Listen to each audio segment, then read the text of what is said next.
What's up? Welcome, ladies and gentlemen, and everyone in between. Grab any of your vices, chill, relax, and let's get straight to it. This is episode 57 of Straightforward with Ms.B. How's everybody doing today? I hope everybody has had a wonderful this past, 1 to 2 weeks. And I hope life for you have been such a blessing and productive. And, if you had set some goals for yourself, I hope that everyone was able to accomplish them. If they haven't accomplished them, at least know that they are on the right track. So, nothing but positive vibes I'm sending out to you guys today. Um, Hey, it's a lot that's been going on in the world. And of course, you know me, I try to stick to, our black culture topics. However, sometimes I may dib and dab into the politics realm, mental health, true crime. You just never know how I'm coming. But at the end of the day, I just want to make sure that on this podcast, people are walking away, at least learning something that they may not have known, or at least if they known, walk away from this podcast with some type of clarity and better understanding. So that's why I try to ensure that each episode is a bit informative. And I just want to, definitely just thank everyone who has been supporting me on this journey, and leaving comments. People leave comments, especially on YouTube. I'm able to easily see comments there, because I do upload the audio version of the podcast to YouTube as well. So if you don't follow or subscribe to the channel, it's STR the number 8 FWD with Miss B on YouTube. So definitely check me out and follow on YouTube. But like I said, I definitely appreciate the support from everyone. All right, so we're gonna start off today with a hot ass topic. And you know what that topic is? Hey, when men don't understand to keep y'all fucking hands to yourselves. Keep your harassment to yourselves. Stop being so darn thirsty. And the reason why I wanted to talk about this today is the whole situation that's happening or had happened with rap artist Miss Sukihana, that's Sukihana, if no one has heard of her, and also rapper slash singer YK Osiris. Now, initially, how this kind of all jumped off, and we'll get deeper into what's been going on between them. So, backstory: Sukihana is a hip hop artist. She is very what's the word, she's very in tune with, I guess, her sexuality, how she portrays herself, as far as her music can be considered as being on the vulgar side. She does talk about her body and her punani and things that she would do to men and men do to her. I believe she may have a OnlyFans as well, a OnlyFans account where she may have posted some explicit content on there before. I believe she is originally from Delaware, if I'm not mistaken. But she has resided in Atlanta for some time, and also I believe she used to live in Florida. Also, I don't know if she still lives in Fort Laud, I believe around Fort Lauderdale, Broward County area in Florida. So this is Sukihana's brand, right? Um, she has had multiple, interviews. People interview her. She's an intelligent girl. She's very self-aware. She understands what she does put out into the world as far as her brand goes and her type of music. However, she is a mother, I believe 2 or 3 kids. She has starred on Love and Hip Hop Miami, I believe, in the past. But when you really get into the nitty and gritty of her, you can definitely understand that, hey, she does have a head on her shoulders. It's just that the brand that she has putting out in the world,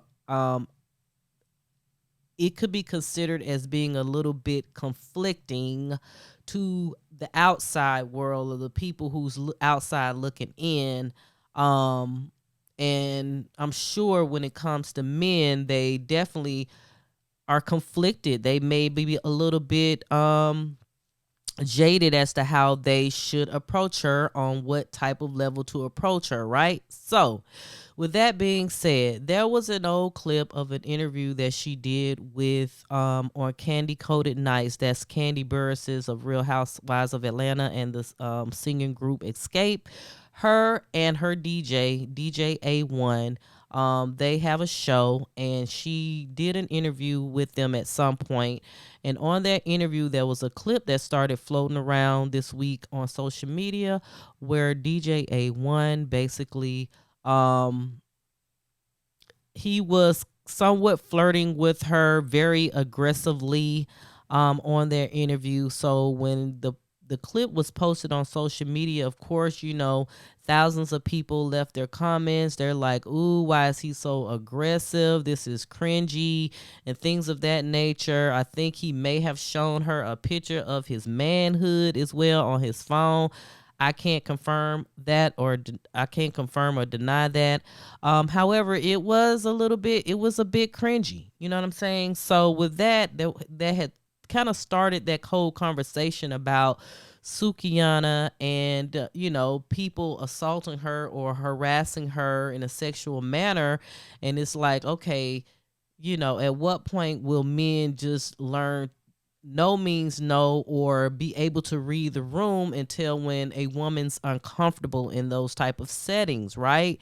So then there was a recent event that happened, and of course social media posted another clip of a man. This time it was the rapper YK Osiris. He's a young guy, and it showed him kind of at this event. She was sitting down. He was standing behind her. Mind you, it was Lil Duval, Funny Marco, some other people sitting at the table as well. It might have been like a basketball event or whatever, celebrity basketball event. But anyway, you can see YK Osiris on the video, and he was just kind of giving her a massage on her shoulders. And then at some point, he just kind of kissed her. He attempted to kiss her, and you could tell that she was, at that point, she was extremely uncomfortable. I believe she did say help or move away or get off of me or something like that, but he kind of, he was somewhat still kind of persistent in it. And so that particular clip really rubbed everybody the wrong way. But let me just give you a few more details as to what happened, because everybody started, basically on Instagram and on Twitter was saying, hey, this was sexual assault. He needs to be charged. It kind of this thing really blew up on social media. So he did issue an apology. So, the apology basically on Wednesday that he wrote, he said, I want to publicly offer my sincerest apology to Sukihana. In an attempt to be playful, I misread the moment and violated Sukihana's boundaries. I understand the importance of consent, and I am embarrassed by my behavior. I take full responsibility and have made multiple attempts to apologize. He ended the apology stating, I have the utmost admiration for Sukihana, and it was never my intention to disrespect her. Okay, so I think that was admirable of YK Osiris. And if anybody follows the 24-year-old rapper, I think he grew up, singing gospel in the church, because he does say prayers and sing gospel songs, as well as, like I said, he does secular music also. But it seems like a overall good guy when it comes to that. And I think this was just one of those instances where he just unfortunately could not read the room. He did not stop when she felt uncomfortable, and yeah, so Sukihana has since deleted her Twitter account amid the viral incident. In tweets prior to her deactivating her account, she wrote on Twitter, "I am hurt. I am scared to stand up for myself. I drink to hide." She said, "I drink to hide that I'm very sensitive. I feel things more than the average person. I stopped drinking yesterday, but today I've been crying all day." She added in another tweet, "I ask God to strengthen me and use me to help others and to order my steps in his words. I just want to go away for a while." Um yeah. So it's definitely it was an unfortunate situation. But like I stated earlier, people are conflicted. People feel like Sukihana's sexual persona, she's just basically welcoming this type of treatment upon her. However, I feel as though, me personally, I feel as though regardless of what's happening, no guy should ever feel as though no matter what skimpy outfit I may have on, tight skirts, boobs out, ass out, it does not matter. You do not have the right in any way to sexually harass or assault me at all, at any time. A woman does not deserve that. This is the same type of shit that we saw back in the day in the 90s with the Freaknik. This is the reason why the Freaknik pretty much ended, because even though females were comfortable in their booty shorts and crop tops and things of that nature, men felt as though they had the power and the right to, again, approach women, sexually touch them, and in some cases they did. Several women during Freaknik was assaulted. Men have to understand that they do not under any circumstances, they should not be trying to kiss, grope, fondle, or none of that without a woman's consent. And that's something that men have to understand and need to really learn that. And it has been a constant problem over and over and over and over again for years. This isn't something that just happened. This isn't the first time we've heard about a situation such as this. This has happened many, many times. And we understand that, testosterone and the male hormones are always, in abundance and working overtime. However, you have to learn self-control as a man. And it's crazy that, people just do not understand that, people just don't, they just try to overlook it, and it's a very bad problem that DJ A1 and YK Osiris didn't read the room. Like, people don't like you talking, and you could try to brush it off as comedic relief or whatever the case may be. I think that's kind of what DJ A1, his probably standpoint come from. It was kind of like comedic relief. But nigga, you looked ignorant. You looked stupid. You looked thirsty. It was awful. It was awful. And it's almost like, and here's my issue. With as many women that we see in the world, that we see the strippers, we see even just regular old dancers, they wearing skimpy clothes. We see celebrities, celebrities that wear the little skimpy, excuse me for using my old school word, skimpy. But we see celebrities all the time. Megan Thee Stallion, Cardi B, hell, Beyonce. We see them all the time with outfits that's showing their titties and their ass and their crotch area and all of that type of stuff. We see this all the time. Men see this all the time. You would think at this point it's kind of like like you would just overlook it. You know what I mean? You would think that men see so many women. It's like you seen one, seen them all. However, you still have these cringy, nasty men out here in the world who still just they just cannot help themselves. You know? And then you have people like Meek Mill.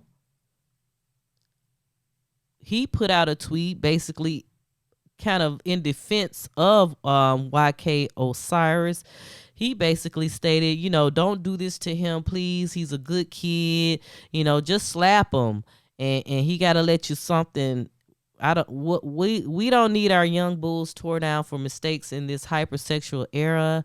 I support Suki. Hold that shit down on some. What? Like what? What, Meek Mill? We gonna need you to be very clear on how you tweet. We already know you as Twitter fingers, but man, can you please just be a little bit clearer in your tweets? But anyway, he also put out another tweet stating, y'all drawing a big line between men and women nowadays on social. It's getting bad in the black community. All this internet superficial shaming, judging, gaslighting only hurt us people, and it's a lot of people who need strength, especially young black men. He might got a rumble, Suki brother, anything. But this same internet tear each other down stuff. Suki can do what she wants. She feels violated, but let me mind my business. So Meek Mill, what is you saying? I mean, I guess I kind of understand what he's saying. Because we have these women discussions, women versus men discussions all the time on social media, is really impacting the black community negatively.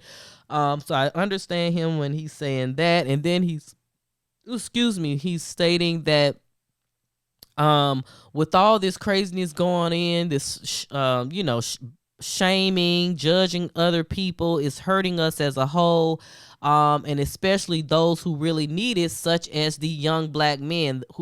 The young black men of this world are the community of people who really need that strength behind them.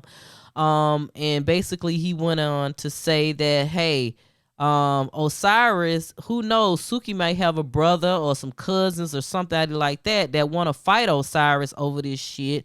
And then again, here we go. Then the issue that black men have, or just the black community, as far as, just fighting each other all the time, tearing each other down, it's just too much going on. So I understand he could have been, like I said, he could have wrote this a little bit more clear.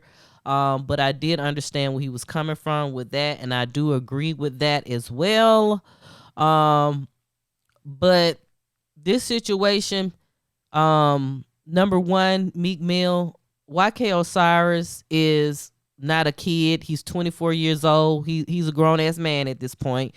He's been in the industry for several years now, and been around women, so he should definitely know how to read the room and know when a woman is like, get up off me, bruh, that type of situation. So it's really no excuse. I am glad that Osiris did apologize. Hopefully he can personally face-to-face or on a FaceTime apologize to Suki, and, let shit go from there, and however she feel as though she need to deal with the situation, she could deal with the situation.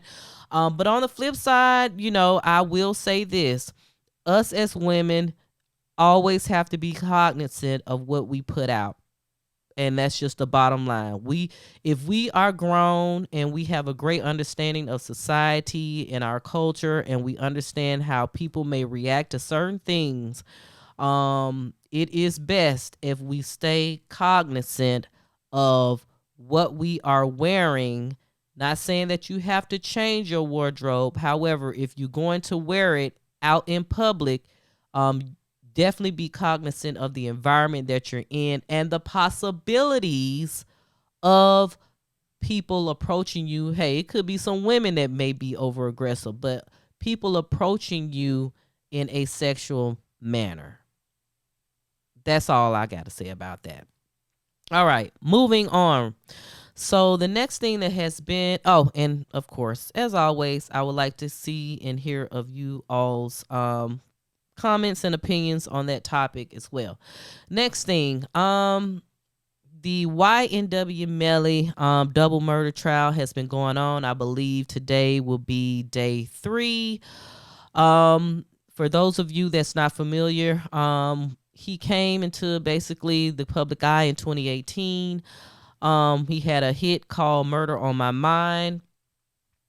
And so the jury in Broward County has been listening to testimonies. They have already done, prosecution and the defense have already done their opening statements. So now the jury has been listening to testimonies. I believe he is a native of Florida as well. His real name is Jamel Demons. He's accused of gunning down his childhood friends, Anthony Williams and Christopher Thomas Jr. I believe the two of them may have been signed to his record label, and they may have been up and coming, rappers as well. He's trying to probably put his friends on. I believe they went by the names YNW Juvie and Snack Chaser, if I'm not mistaken. But however, those two were gunned down in an alleged drive-by cover-up after speeding the night of October 26 in 2018 after leaving a Fort Lauderdale recording studio. The confidant, Cortland Henry, also he's known as YNW Bortland, was also arrested and charged with the murders. Bortland was the person that was, in the driver's seat, whose vehicle, I believe it was his vehicle that they were in at the time of the killing. Basically, Bortland was also the one that he was the one that basically after the alleged drive-by happened, he took them to the hospital immediately and ran into the hospital like, hey, my friend's been shot, blah blah blah blah. However, by the time that he got to the hospital, YNW Melly was no longer in the vehicle. He was not. He left the vehicle on video in the back seat on the driver's side. However, by the time they reached the hospital, he was no longer in the vehicle. So the 24-year-old was arrested on 2 counts of first-degree murder in February of 2019. His case is among the first being considered after Governor Ron DeSantis, signed a law to lower the threshold for a death sentence to an 8-4 vote. All right, so many are wondering if, hey, could this be a calculated cover-up, or, is this a case of a botched investigation by law enforcement? According to the Miami Herald, during the opening arguments Monday, prosecutors Christine Bailey presented the state's case against the rapper, focusing on the video, ballistics, cell phone evidence that she said points to Melly shooting his friends inside the car and staging a drive-by.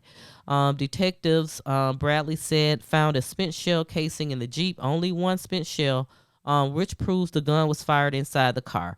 They didn't find any physical evidence in the area where Henry said the trio was shot at by unknown assailants. When you look at the details of what people say don't match up, Bradley stated, look at what the physical evidence shows. In November, a month after the murders, cell phone data led police to crime scene, a waste facility on the edge of the Everglades. It was there that they found actually additional 8 .40 caliber shell casings. At 4:02 a.m., the day of the murders, Melly exited the Jeep Compass and shot at the car to stage the drive-by, which is what the prosecutors are claiming. But by this point, the two friends, Williams and Thomas, were already dead. Melly Bradley said, then set up his story by FaceTiming his girlfriend, his former girlfriend, and telling her he was shot at by another car. Shortly after, he asked a friend to pick him up, sending a pin to his location. And that friend, many believe to be another rapper named Fredo Bang. Prosecutors also alleged that the murders were committed to, quote unquote, benefit, promote, and further the interests of a criminal gang. Prosecutors stated that they will present messages that show Melly is affiliated with the G Shine Blood set, but didn't really elaborate how the killings benefited the gang. This is not just in music videos, prosecution said. This is not just in lyrics. We're not going to get into that because that's artistic expression. That is not why we're here today. Okay, well, at least we got one damn court case where they're not trying to bring in, these artists' hip hop lyrics into play. Um anyway, among the slew of messages from concerned friends and fans alike, one sticks out to Bradley. In it, Bradley is the prosecution. In it, Melly was asked if he was good. And he quote unquote stated, "I did that." And that's how the prosecution had ended their opening statement. So dramatic, but hey, you got to do whatever you got to do to be effective. On the other hand, the defense is basically claiming a botched investigation by law enforcement. Facing the jury, defense attorney David Howard described the case against Melly as riddled with reasonable doubt and founded on an quote unquote incompetent, incomplete investigation. The state, after successfully seeking the death penalty, should have an airtight case, David Howard said, but they don't even have an inkling as to a motive. He said that they only have evidence from a phone which multiple people used interchangeably. They have no reason for why he would do this because there is no reason. It just don't make sense. The lead detective saw Melly on tape at the studio and learned that he was a rising star. And then from that point, defense believes that the detective just got tunnel vision and imagining a star-studded case. For Howard, other leads weren't properly vetted or investigated. He pointed to Melly's co-defendant Henry, who lied about the shooting several times and had gunpowder residue on his hands. Police, Howard said, never searched Henry's home. 3 days after the killing, a man and his sister mentioned intimate details about the murders in a recorded jail call. The police disregarded the lead after the man's sister said she heard the details on the street. 2 men confessed to the murders on social media. Defense alleged, but detectives dismissed it after talking to them months later. These are all unanswered questions. No investigation was done, case closed, and let's move on. According to the defense, a Broward Sheriff's Office official even evaluated Miramar's police detective work and called it the worst thing I have seen in my life. You're not here looking for proof, the defense attorney told jurors. You are looking for doubt. So I think that was a pretty strong opening statement for the defense. It will be extremely interesting to see how this played out. If Melly set them boys up, and if this truly something that he did, I myself ask, what is the motive? What was the motive? Was it just kind of gaining clout, move up the ranks in the quote unquote gang or alleged gang, Bloods gang that he's a part of, allegedly to be a part of? Like, was that the motive? Because people you grew up with, these were friends. Like, how do you just kill your friends for no reason? Like, absolutely no reason at all. No reason at all. Yeah, to me that doesn't make much sense. So it's definitely an interesting case that everybody has tends to have their eye on and will be keeping a track of it. So they've been, I believe they had an law enforcement come in, talk about, ballistic standpoint, how far the bullets travel, the placements of the bullets on the vehicles that they found. Yeah, they just basically feel as though, the prosecution feel as though YNW Melly just kind of set up this, kill the guys in the car, pulled over to the side, according to like cell phone pings, because they was in one area for quite some time, and maybe shot up the car himself, and they got rid of the murder weapon. So it's gonna be, yeah, this is crazy. I don't know. Regardless of whether it's Melly or any other young black man in this world, young black men, you guys have all the more reason to live and be positive people in this world and accomplish some great things. The street life, the gang life, fighting, shooting one another, or shooting innocent bystanders is extremely detrimental. Detrimental. Like, you guys are making the black male species become extinct because y'all taking each other out. And it's and it is an extremely sad situation. It's a sad thing to see. We need our black men. We need you guys to grow old. We need you guys to grow old and be fathers to these young kids, and to your other young kids, and be positive role models, like especially the ones who have some sort of celebrity or notoriety, or just may have a huge fan base. We would love to see you guys just take a more positive role in this lifetime, in the life that you have. So, young men, please get it together. Please get it together. So, how do y'all feel about this YNW Melly situation? There's been a few people like Kodak Black, Boosie, who's been showing support to YNW Melly. Unfortunately, Boosie himself was handcuffed. I believe they dismissed a gun charge back in San Diego, but I think once he left the courtroom, the feds was there waiting for him, and so I don't know what they locked him up for, but it has to be something. So Boosie, hopefully you get yourself out of this, because if not, they're gonna try to put you back in prison, baby.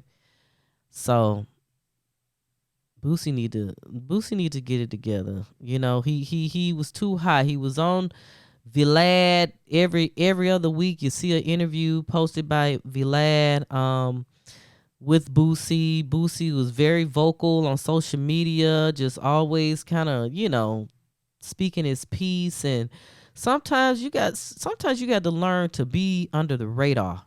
It's okay. It's okay to be quiet. It's okay to chill out at home. Take care of your kids, not be seen. You don't have to be everywhere. Everybody don't need to hear your voice. Sometimes some people just do too much. But I don't know the details of the Boosie situation. I'm sure eventually that information will come out, come out in the news or the blogs. So we'll find out more about that. But until then, I want to say thank y'all. Thank you guys for tuning in today to the pod. It's pretty interesting stuff. Again, we're on all social, podcast streaming platforms, and we're on social media. Don't forget to follow us, listen in, follow, subscribe, turn on the notifications, do all that stuff. and I will forever, ever, ever be grateful for the supporters. So until next time, peace out.